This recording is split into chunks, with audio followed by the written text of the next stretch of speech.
There is shipping on top of the price. Yeah, I told her that I wish we could just, get the alternator out and, get it over to AutoZone or O'Reilly's and have them test it on the machine, or even take the alternator and the battery out and take them over there and have them both tested and figure out if it's the alternator that's not charging anymore, or the battery has a dead cell and it's not receiving the charge anymore. It's just weird. It's just weird how that just happens overnight. Because um, she was off on Friday and done all of her running all day. Worked on Saturday, worked just fine. Went out to start it yesterday morning and it started, but then when it died, it wouldn't restart. So yeah, it's so weird, so weird.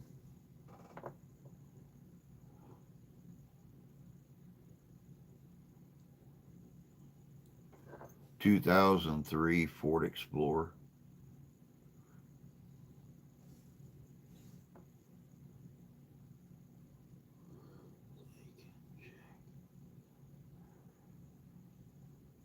Oh, I know they can check the battery in the car, but it's the fear of getting it to start and then it dying along the highway going over there. It's like I said, it only ran for 10 minutes out here, and it's a 20-minute trip, to AutoZone and O'Reilly's. They're right next door to each other in the next town over. We don't have any place around here that has the testers and stuff. So, yeah, it's it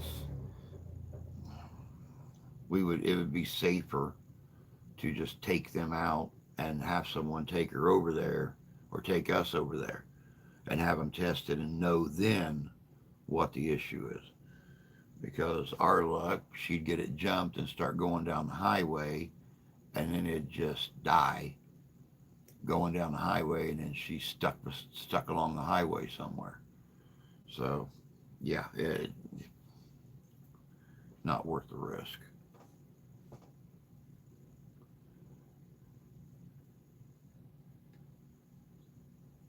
No, we do not have a battery charger. No idea what engine.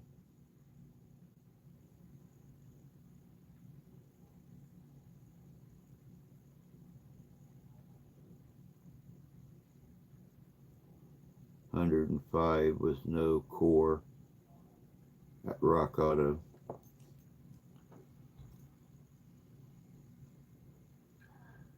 Huh. Well, I will definitely say something to her about Rock Auto. Um,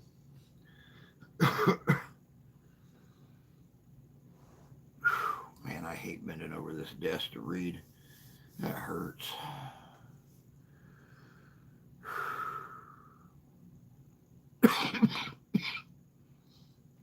The desk presses right on the bottom of my sternum.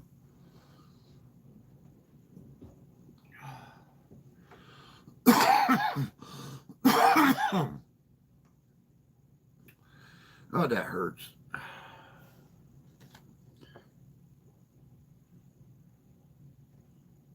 Probably $20 bucks for shipping. Yeah, she went to get her aunt. I think she just got back. um, I think she did that, or they just got back. So, when we're done here in 25 minutes, I'll go out and tell her about rockauto.com and have her check on there.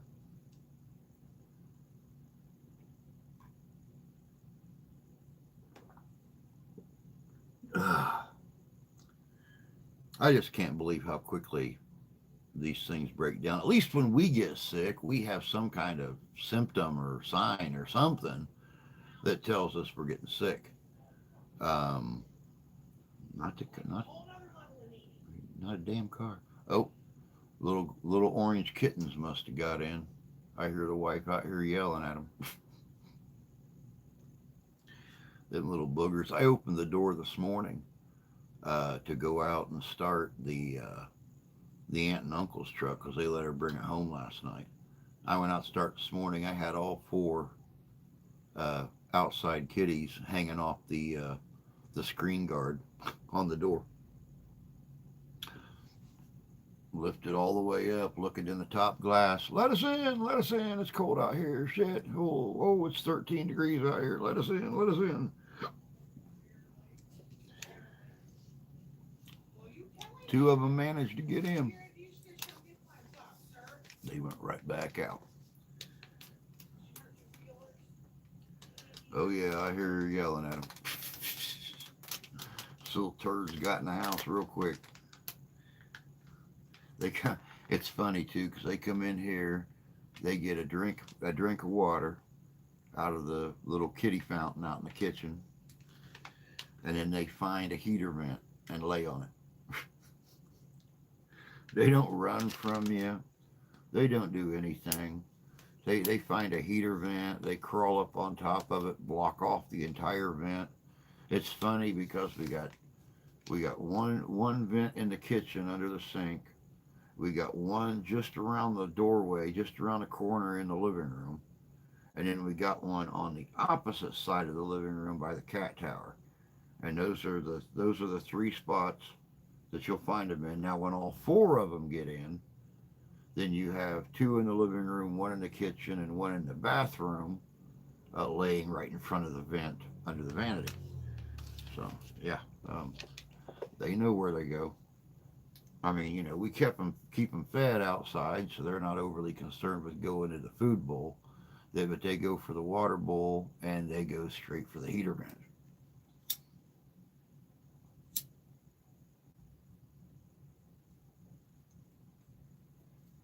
So when they do get in, at least they're easy to find.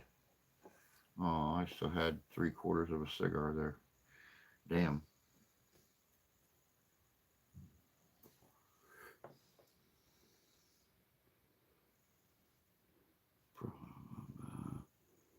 Borrow a battery charger first, though, and charge the battery overnight.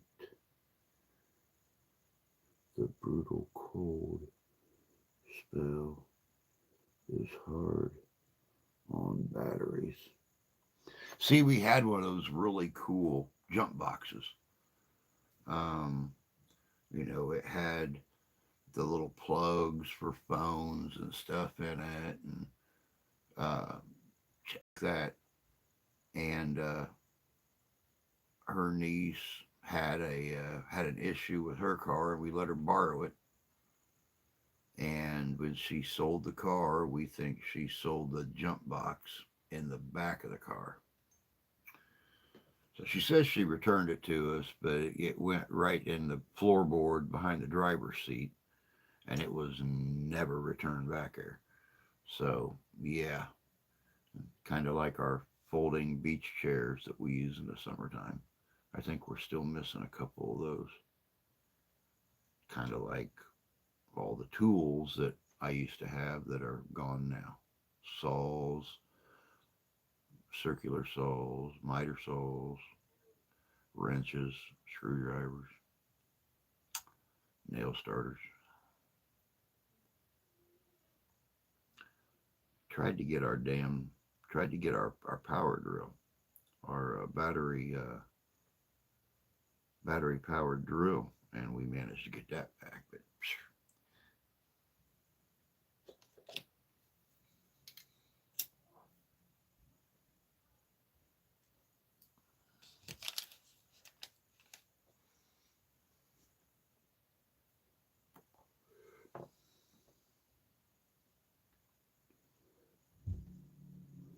not a fast charge, 10 amps.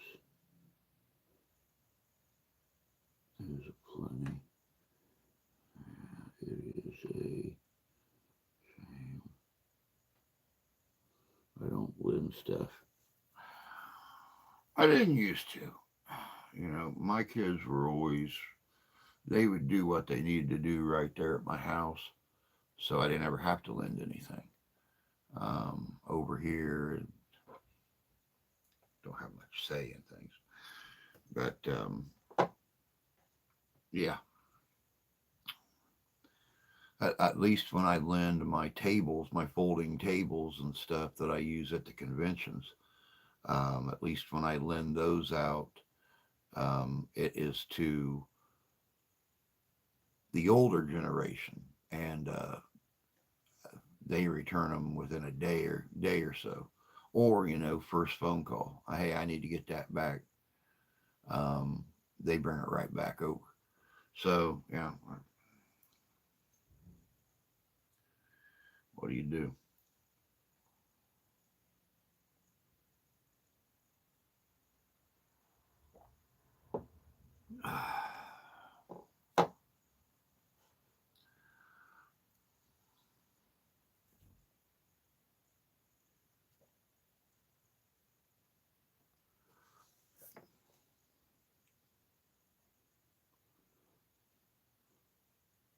I will let some use tools, but I am with the tools, and the tools leave with me. There you go. There you go.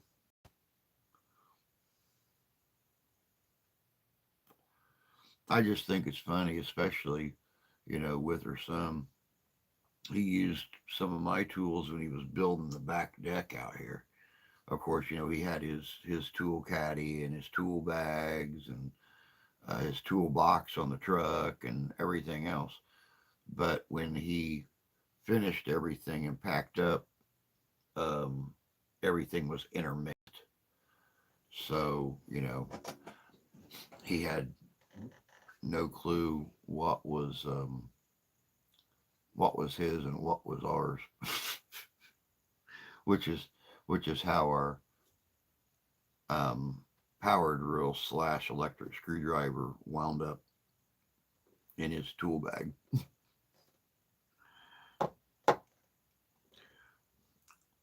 Yeah, I thought that was mine.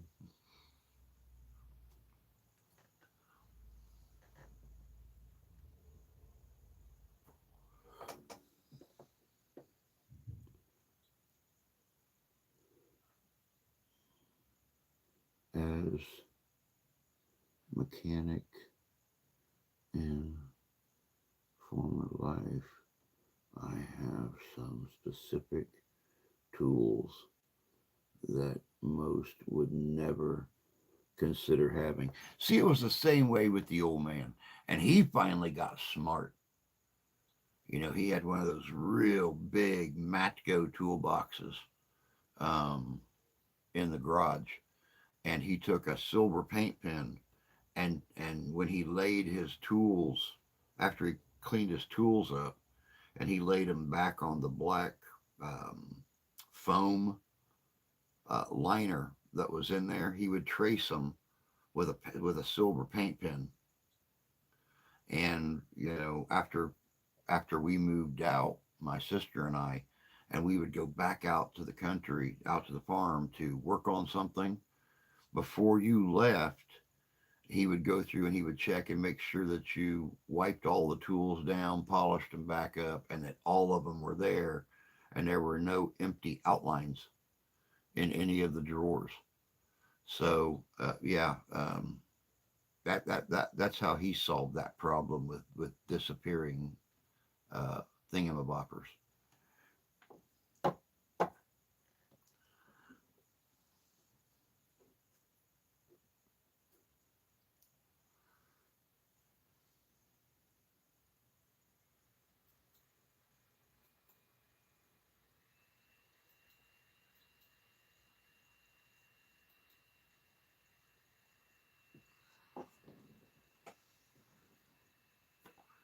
He got smart about it. And to see, the funny thing was, it was never us kids. You know, we weren't just going to throw wrenches or something in the back of our car. It was, my uncles and stuff like that would go out there and borrow a tool or something like that. And so I knew I was 16 or 15 years old when we started working on the Fairlane together, the 67 Ford that I had. And I learned right then and there, you know, everything, everything had its place. And when you were done with it, you completely polished it back again, and it went back in its little space. So yeah, I learned pretty quick. You know, I was almost late for a date one time because I didn't I left some things on the workbench, and that's how he's managed to keep all of his tools and stuff for 40, 50 years. Maybe had to replace a timing light or something like that for in all that time, but nope. And the one thing I do miss is when you had to do specialty work, you didn't have to do this rent a tool thing or something like that. Chances are the old man had it. And quite honestly, to this day, the old man has it. But, we aren't traveling 9 hours to work on a car.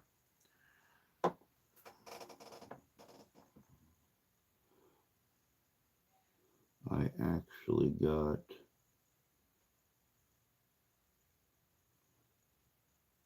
I actually oh I actually got rid of the big rolling box and put tools in 6 or 7 separate boxes so I can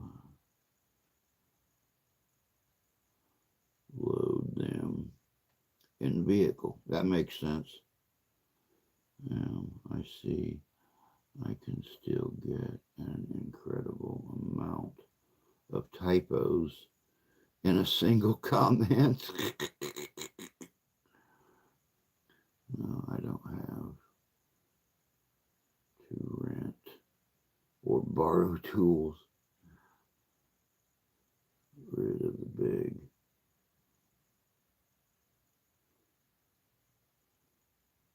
Rid of the big rolling toolboxes. Well, the old man didn't have like a huge, not like my ex father-in-law that had a Matco toolbox you could actually live in. This thing was, oh dear God, it was probably 6.5 feet tall, 6 feet tall by 5 or 6 feet wide, and had like big upright compartments on both sides that the doors open like this, and had shelves in it that pulled out, and it had 8 or 10 or 12 shelves that went down the front. Had the top that lifted up, was a big storage area. The old man's was 4.5 feet tall by maybe 3 foot wide. Um, but he managed to make everything fit. So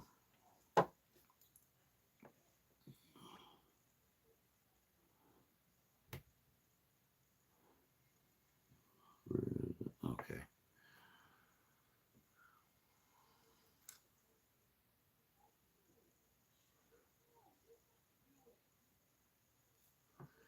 Oh God, I can hear them old hens out in the kitchen cackling right now.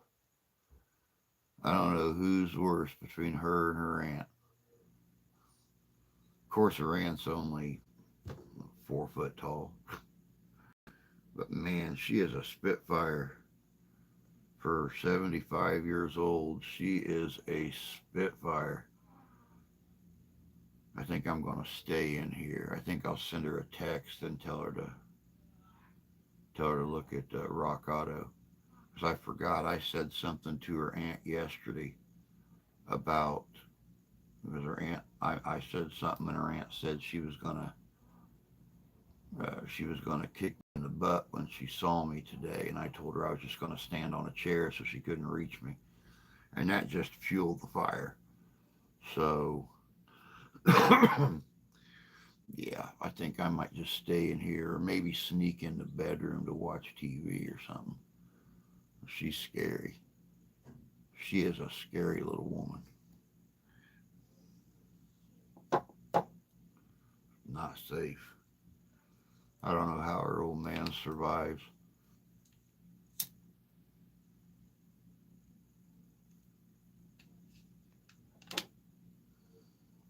He almost didn't survive the other day.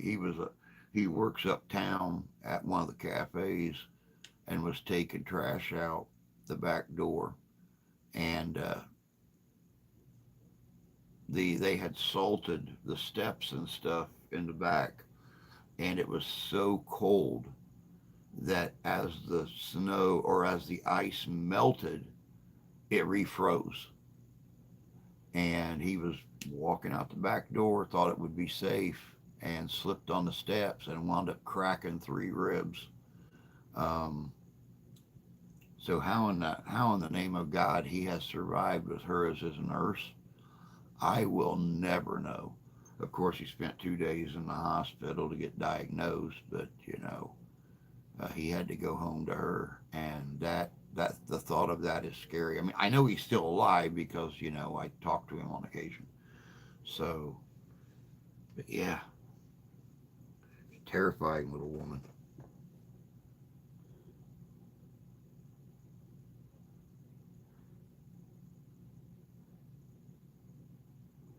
Um, Many people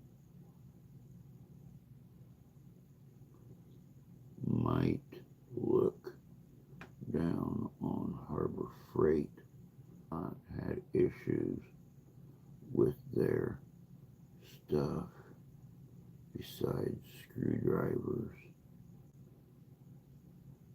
Craftsman only for me. Yeah, I've never really had an issue with Harbor Freight.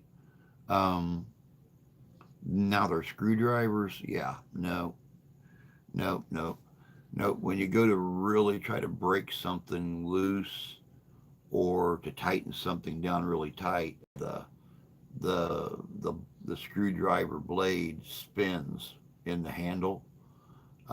That just tells me that it's really cheap plastic because 9 times out of 10 you can pull the blade out of the in it, so it's just eating away the inside of the handle and spinning up there. I'm the same way, Craftsman. Now I've never really had issues with Matco either, but as a general rule, Craftsman. Oh yeah.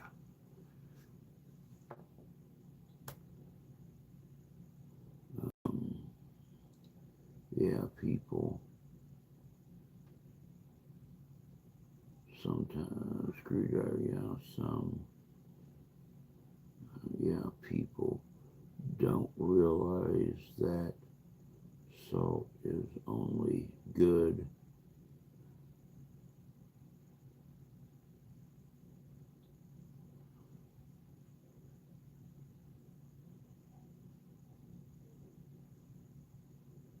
to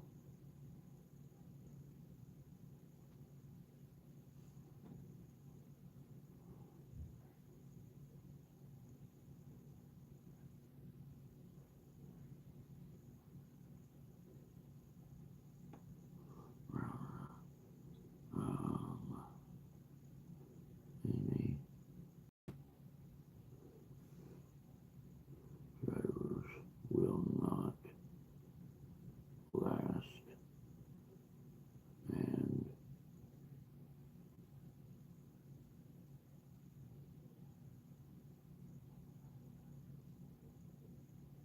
abuse well. Yeah, they don't. You're right.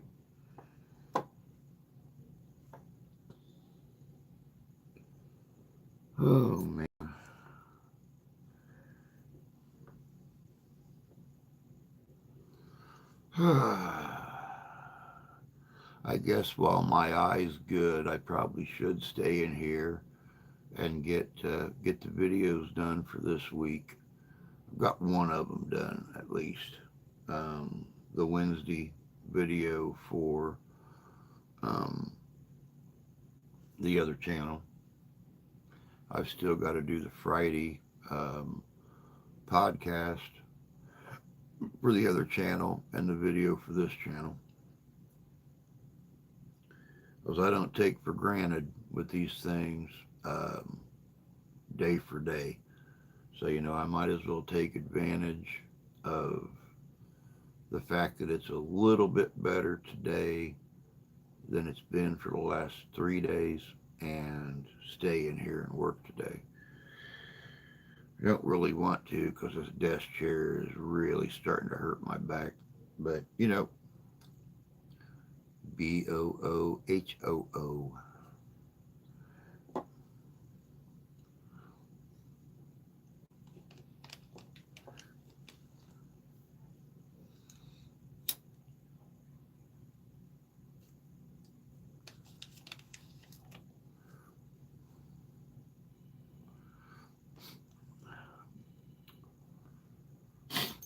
Maybe sometime here real soon,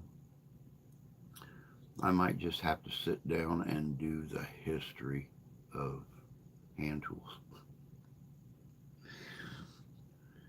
Talk about a low view. Talk about a low view subject on a video. The history of snap-on screwdriver. The history of the screwdriver.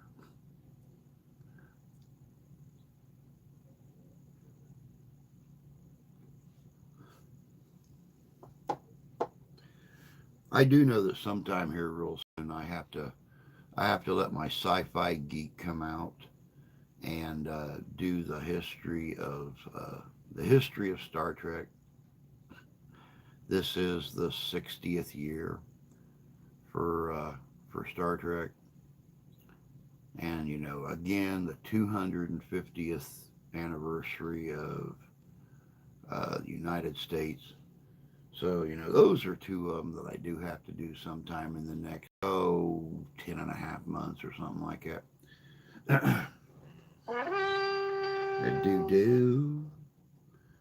Of course, guys and gals that are not able to view the chat, once again, if you want to help support the channel and take care of us, you can do so on our double encrypted PayPal link.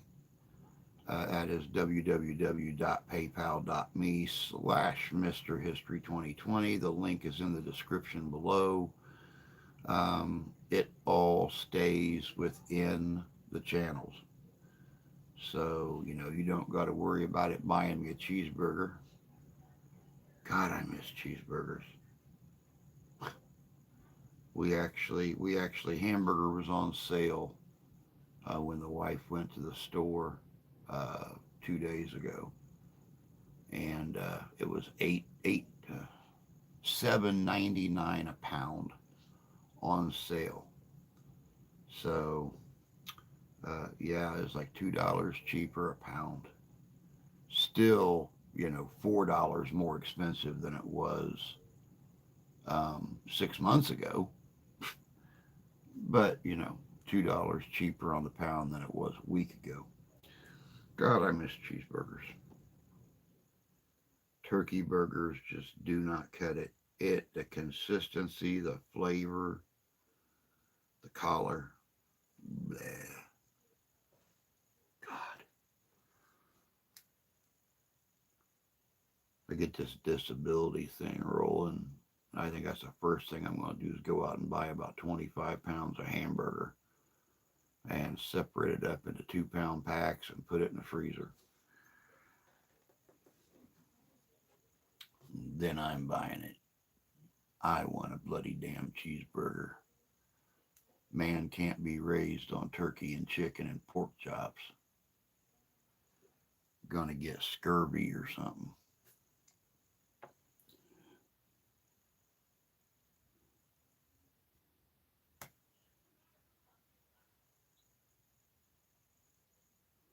I am somewhat of a Trekkie.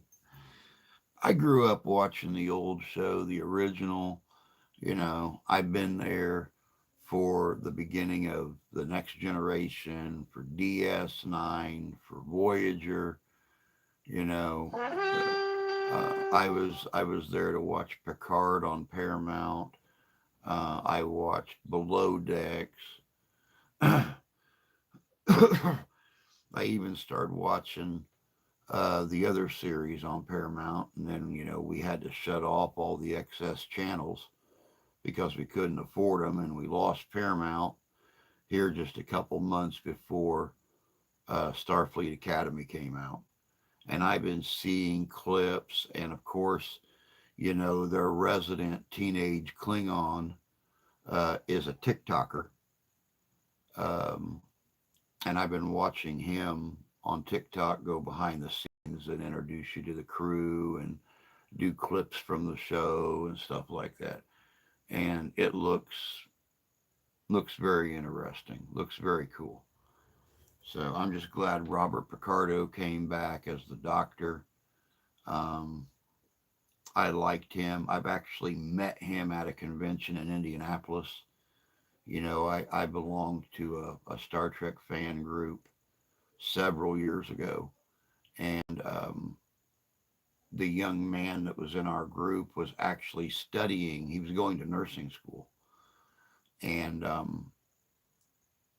I had approached Robert Picardo sitting in the lounge at the convention and explained the situation. Said, "Hey, this dude met every disadvantage imaginable, from unsupportive parents to everything else, and now he's in nursing school to become our medical officer."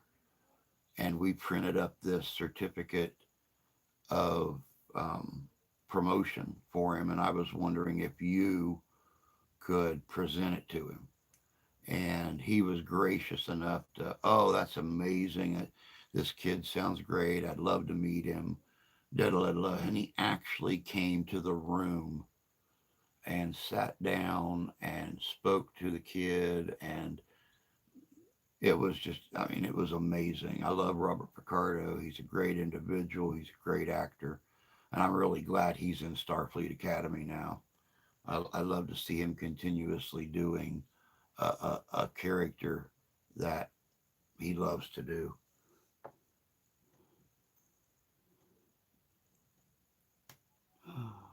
Well, the U.S.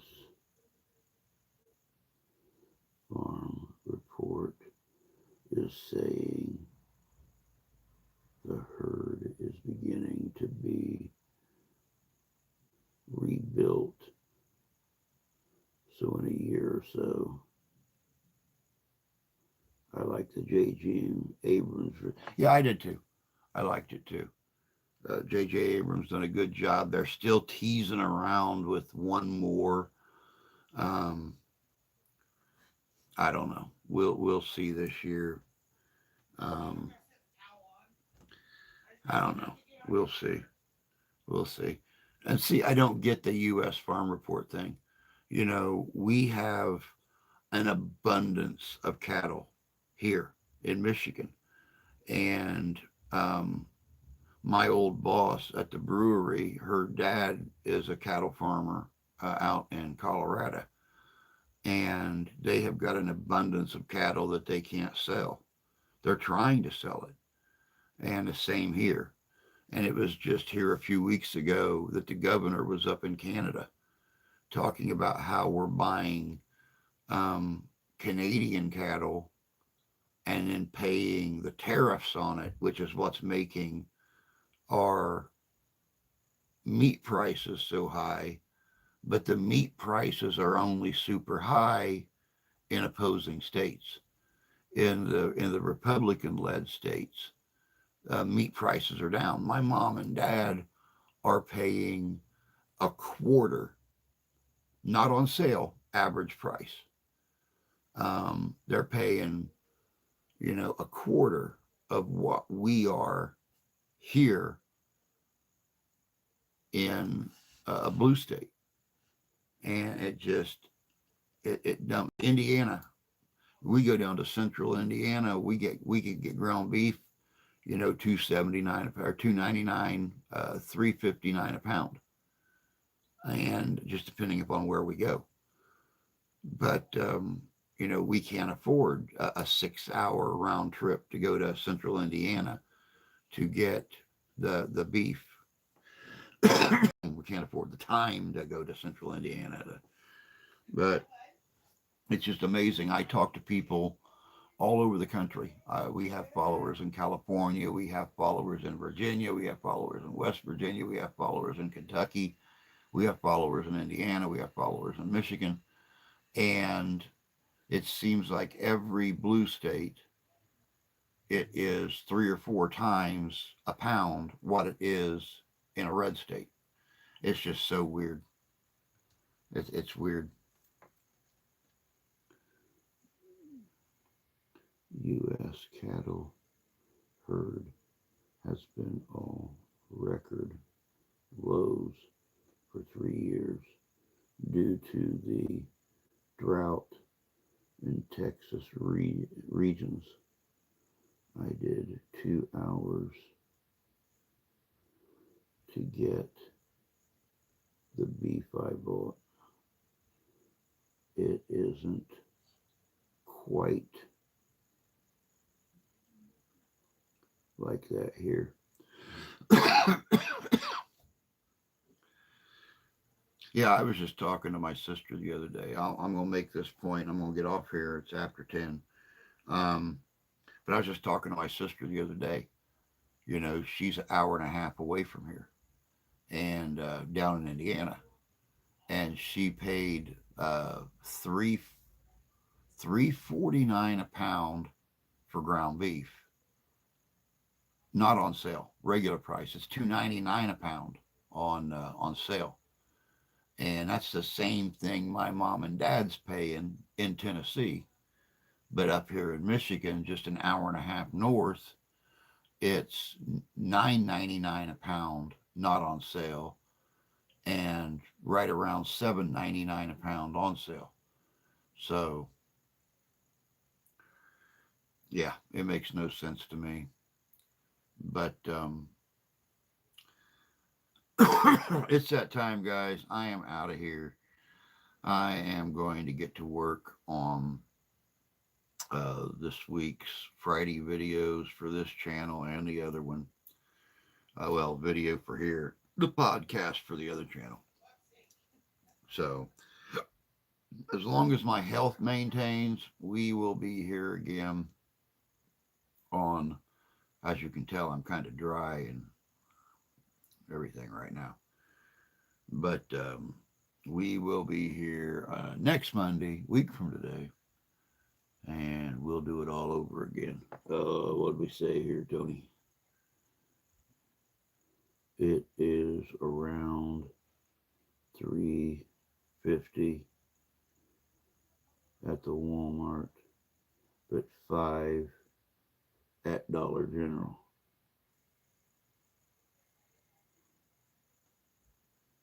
$4 on sale. Yeah, Walmart's not like that here.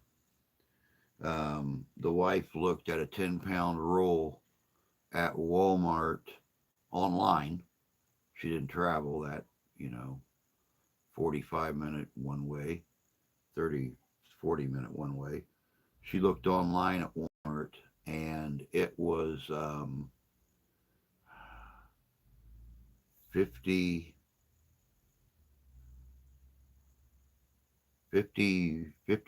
dollars, $59.99, something like that, for a 10-pound roll. So $5.99 a pound. But still, that's outrageous. That's outrageous. But like I said, that's it for today.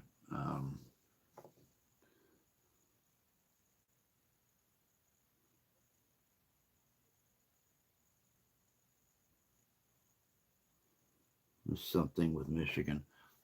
Yeah, something about Michigan, all right. Of course, our governor, she don't bite her tongue. She doesn't like something. She straight up says it. Man, she has no problem saying it on the TV, online. You know, if if the big guy is pissed off at somebody, like he's bound and determined for Canada, she's up there saying, I'll never forget that in December. We were part of Canada once. We can be part of Canada again. So, yeah, wow. But anyway, until next week, take care of yourselves. Take care of each other. God bless you. God love you. I do. And we will see you guys later.